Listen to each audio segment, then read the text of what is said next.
రండి, ఈరోజు మనము పచ్చి రొయ్యలు క్యాబేజీ గ్రేవీ ఒకటి చేసుకుంటాము. అన్నంలోకి చపాతీలోకి చాలా టేస్టీగా ఉంటుంది. దీనికి అరకిలో రొయ్యలు తీసుకున్నాను. అంటే ఇది 1 కిలో రొయ్యలండి. వాష్ చేసి పైన తోలు అన్నీ తీసిన తర్వాత అరకిలో అవుతాయి. తీసుకున్నాను. 2 పెద్ద సైజు టమాటాలు, కరివేపాకు, 2 ఉల్లిపాయలు, మిర్చి కట్ చేసి పెట్టుకున్నాను. క్యాబేజీ కూడా కట్ చేసి పెట్టుకున్నాను. దీనికి ఒక పౌడర్ చేసుకోవాలి. దానికి గాను 2 టేబుల్ స్పూన్లు ధనియాలు, 2 ఎండుమిర్చి, ఒక్కొక్క స్పూన్ లెక్కన మిరియాలు, సోంపు, జీలకర్ర వేసి ఇవి కొద్దిగా డ్రైగా ఫ్రై చేసి పెట్టుకోవాలి. ఇవి ఆరిన తర్వాత మిక్సీ వేసుకొని పౌడర్ చేసి పక్కన ఉంచుకోండి. గ్రేవీ ప్రిపరేషన్కి ఒక కడాయి పెట్టి అందులో ఈ గ్రేవీకి సరిపడా ఆయిల్ వేసుకోండి. తర్వాత బే లీవ్స్, బిర్యానీ ఆకులు ఒక 2, తర్వాత కరివేపాకు వేసి కొంచెం వేగిన తర్వాత మనం కట్ చేసి పెట్టుకున్నటువంటి ఉల్లిపాయ ముక్కలు, పచ్చిమిర్చి ఇవి కూడా వేసి బాగా నూనెలో వేపుకోవాలి. ఇవి కొద్దిగా మెత్తబడాలి. మెత్తబడేంత వరకు బాగా నూనెలో వేపుకొని ఒక 2 స్పూన్లు ఉప్పు వేసుకున్నాను. ఇవి బ్రౌనిష్ కలర్ వచ్చేదానికోసమే కొంచెం త్వరగా అవుతుందని ఉప్పు వేసి దాన్ని కూడా కలుపుకోవాలి. మూత పెట్టేద్దామండి, 1 నిమిషం, త్వరగా వేగిపోతాయి. మూత పెట్టి ఇదిగో ఈ విధంగా అయ్యేంత వరకు వేపుకొని ఆ తర్వాత అల్లము వెల్లుల్లి పేస్టు 1 టేబుల్ స్పూన్ తీసుకొని అది కూడా నూనెలో బాగా వేపి పచ్చివాసన పోయేంత వరకు ఉంచాలి. ఆ తర్వాత మనం కట్ చేసి పెట్టుకున్నటువంటి టమాటాలు, కొత్తిమీర కాడలు చిన్నవిగా కట్ చేసి పెట్టుకున్నానండి.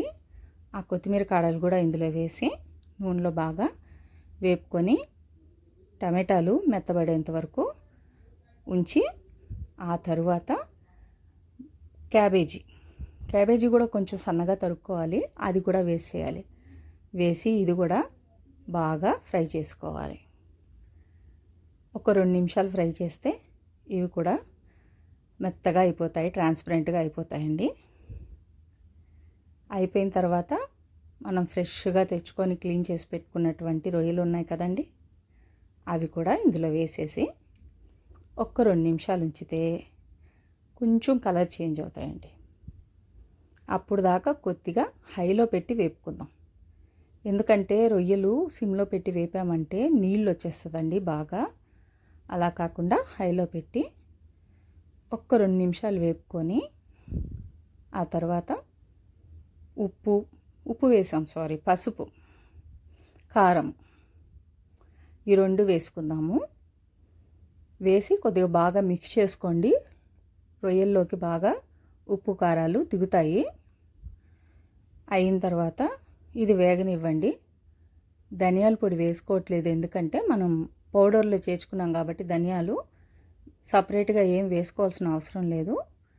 ఈ విధంగా వేగిన తర్వాత కొంచెం ఇట్లా వాటర్ దగ్గరకు వచ్చిన తర్వాత మనం తయారు చేసి పెట్టుకున్నాం కదండి పౌడరు, ఆ పౌడరు ఒక 2 స్పూన్లు వేసుకున్నానండి నేను.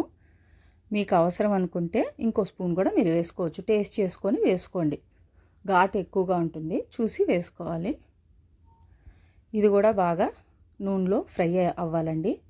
ఫ్రై అయిన తర్వాత వాటర్ కొంచెం చేర్చుకుందాము. కొద్దిగా ఒక 1/2 గ్లాస్ చేర్చుకుంటే సరిపోతుంది. ఇప్పుడు దీన్ని మూత పెట్టి దగ్గర పడేంత వరకు ఒక 4 నిమిషాలు ఉడికించుకుందాం. చూసారు కదా, నూనె కొద్దిగా పైకి తేలుతూ దగ్గర పడింది. ఈ విధంగా అవ్వాలండి.